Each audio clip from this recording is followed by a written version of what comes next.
1 Samuel 21. David went to Nob, to Ahimelech the priest. Ahimelech trembled when he met him, and asked, "Why are you alone? Why is no one with you?" David answered Ahimelech the priest, "The king sent me on a mission and said to me, 'No one is to know anything about the mission I am sending you on. As for my men, I have told them to meet me at a certain place. Now then, what do you have on hand? Give me 5 loaves of bread, or whatever you can find." But the priest answered David, "I don't have any ordinary bread on hand, however, there is some consecrated bread here, provided the men have kept themselves from women." David replied, "Indeed women have been kept from us, as usual whenever I set out. The men's bodies are holy even on missions that are not holy. How much more so today?" So the priest gave him the consecrated bread, since there was no bread there except the bread of the presence that had been removed from before the Lord and replaced by hot bread on the day it was taken away. Now one of Saul's servants was there that day, detained before the Lord. He was Doeg the Edomite, Saul's chief shepherd.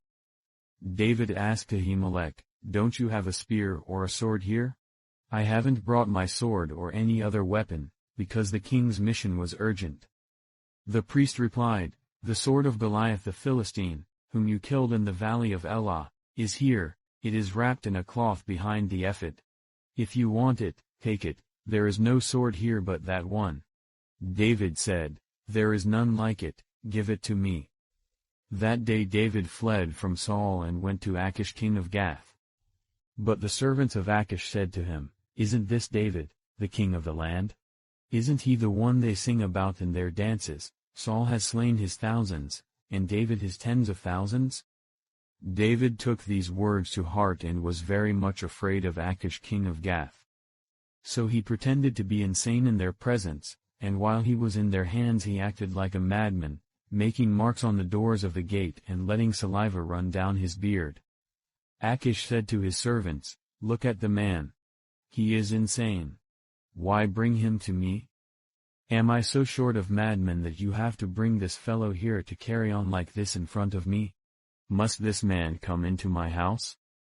1 Samuel 22. David left Gath and escaped to the cave of Adullam.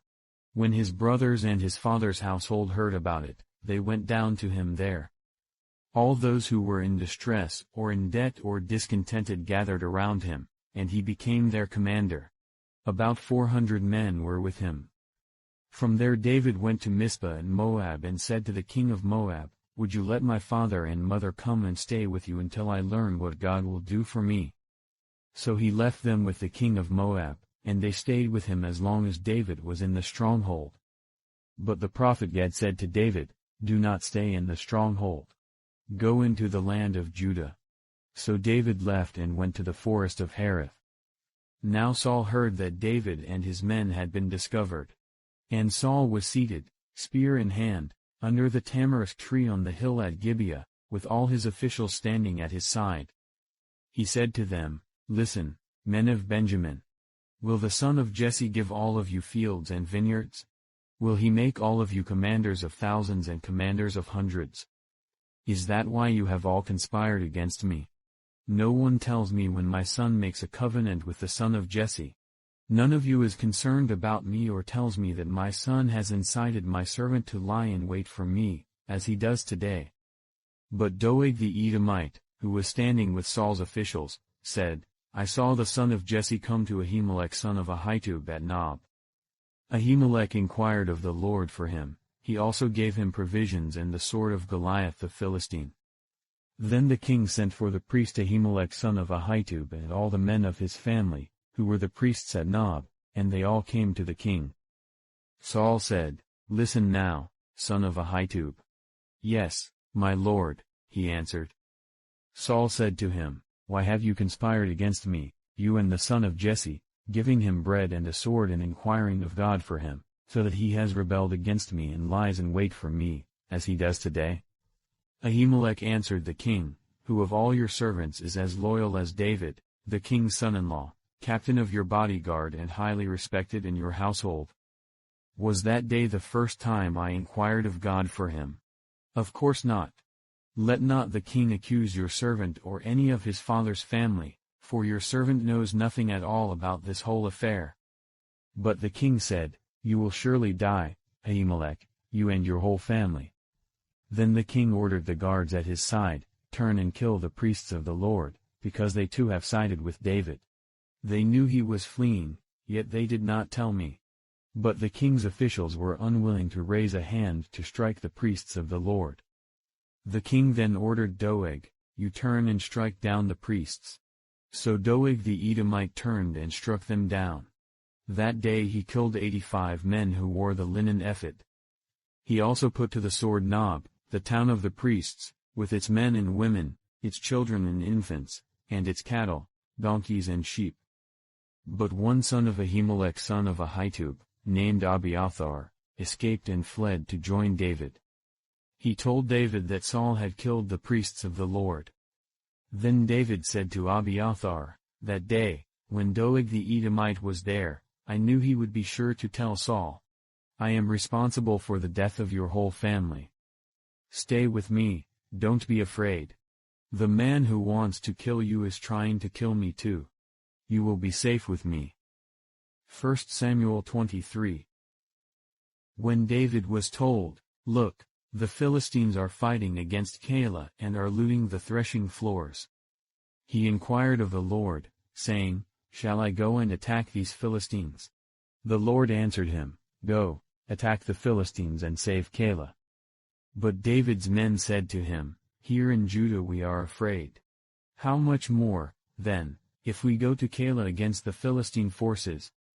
Once again David inquired of the Lord, and the Lord answered him, Go down to Keilah, for I am going to give the Philistines into your hand. So David and his men went to Keilah, fought the Philistines and carried off their livestock. He inflicted heavy losses on the Philistines and saved the people of Keilah. Now Abiathar son of Ahimelech had brought the ephod down with him when he fled to David at Keilah. Saul was told that David had gone to Keilah, and he said, God has delivered him into my hands, for David has imprisoned himself by entering a town with gates and bars. And Saul called up all his forces for battle, to go down to Keilah to besiege David and his men. When David learned that Saul was plotting against him, he said to Abiathar the priest, Bring the ephod. David said, Lord, God of Israel, your servant has heard definitely that Saul plans to come to Keilah and destroy the town on account of me. Will the citizens of Keilah surrender me to him? Will Saul come down, as your servant has heard? Lord, God of Israel, tell your servant. And the Lord said, He will. Again David asked, Will the citizens of Keilah surrender me and my men to Saul? And the Lord said, They will. So David and his men, about 600 in number, left Keilah and kept moving from place to place. When Saul was told that David had escaped from Keilah, he did not go there. David stayed in the wilderness strongholds and in the hills of the desert of Ziph. Day after day Saul searched for him, but God did not give David into his hands. While David was at Horesh in the desert of Ziph, he learned that Saul had come out to take his life. And Saul's son Jonathan went to David at Horesh and helped him find strength in God. Don't be afraid, he said. My father Saul will not lay a hand on you. You will be king over Israel, and I will be second to you. Even my father Saul knows this. The two of them made a covenant before the Lord. Then Jonathan went home, but David remained at Horesh. The Ziphites went up to Saul at Gibeah and said, Is not David hiding among us in the strongholds at Horesh, on the hill of Hakilah, south of Jeshimon? Now, your majesty, come down whenever it pleases you to do so, and we will be responsible for giving him into your hands. Saul replied, The Lord bless you for your concern for me. Go and get more information. Find out where David usually goes and who has seen him there. They tell me he is very crafty. Find out about all the hiding places he uses and come back to me with definite information. Then I will go with you. If he is in the area, I will track him down among all the clans of Judah. So they set out and went to Ziph ahead of Saul. Now David and his men were in the desert of Maon, in the Arabah south of Jeshimon. Saul and his men began the search, and when David was told about it, he went down to the rock and stayed in the desert of Maon. When Saul heard this, he went into the desert of Maon in pursuit of David. Saul was going along one side of the mountain, and David and his men were on the other side, hurrying to get away from Saul. As Saul and his forces were closing in on David and his men to capture them, a messenger came to Saul, saying, "Come quickly. The Philistines are raiding the land." Then Saul broke off his pursuit of David and went to meet the Philistines. That is why they call this place Selah Hammelkoth. And David went up from there and lived in the strongholds of En-Gedi. Where there is strife, there is pride, but wisdom is found in those who take advice. Dishonest money dwindles away, but whoever gathers money little by little makes it grow. Hope deferred makes the heart sick, but a longing fulfilled is a tree of life. Whoever scorns instruction will pay for it, but whoever respects a command is rewarded. The teaching of the wise is a fountain of life, turning a person from the snares of death. Good judgment wins favor, but the way of the unfaithful leads to their destruction. All who are prudent act with knowledge, but fools expose their folly. A wicked messenger falls into trouble, but a trustworthy envoy brings healing. Whoever disregards discipline comes to poverty and shame, but whoever heeds correction is honored. A longing fulfilled is sweet to the soul, but fools detest turning from evil. John 18. When he had finished praying, Jesus left with his disciples and crossed the Kidron Valley. On the other side there was a garden, and he and his disciples went into it. Now Judas, who betrayed him, knew the place, because Jesus had often met there with his disciples. So Judas came to the garden, guiding a detachment of soldiers and some officials from the chief priests and the Pharisees. They were carrying torches, lanterns and weapons. Jesus, knowing all that was going to happen to him, went out and asked them, "Who is it you want?" "Jesus of Nazareth," they replied. "I am he," Jesus said. And Judas the traitor was standing there with them. When Jesus said, "I am he," they drew back and fell to the ground. Again he asked them, "Who is it you want?"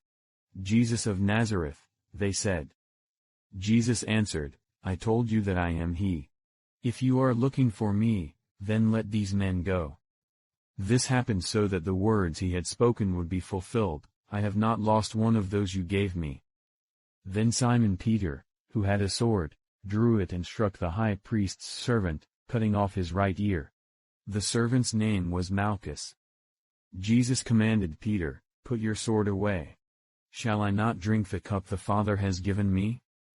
Then the detachment of soldiers with its commander and the Jewish officials arrested Jesus. They bound him and brought him first to Annas, who was the father-in-law of Caiaphas, the high priest that year. Caiaphas was the one who had advised the Jewish leaders that it would be good if one man died for the people. Simon Peter and another disciple were following Jesus. Because this disciple was known to the high priest, he went with Jesus into the high priest's courtyard. But Peter had to wait outside at the door. The other disciple, who was known to the high priest, came back, spoke to the servant girl on duty there and brought Peter in. "You aren't one of this man's disciples too, are you?" she asked Peter. He replied, "I am not." It was cold, and the servants and officials stood around the fire they had made to keep warm. Peter also was standing with them, warming himself. Meanwhile, the high priest questioned Jesus about his disciples and his teaching. "I have spoken openly to the world," Jesus replied. "I always taught in synagogues or at the temple, where all the Jews come together. I said nothing in secret. Why question me? Ask those who heard me. Surely they know what I said." When Jesus said this, one of the officials nearby slapped him in the face. "Is this the way you answer the high priest?" he demanded. "If I said something wrong," Jesus replied, "testify as to what is wrong. But if I spoke the truth, why did you strike me?" Then Annas sent him bound to Caiaphas the high priest.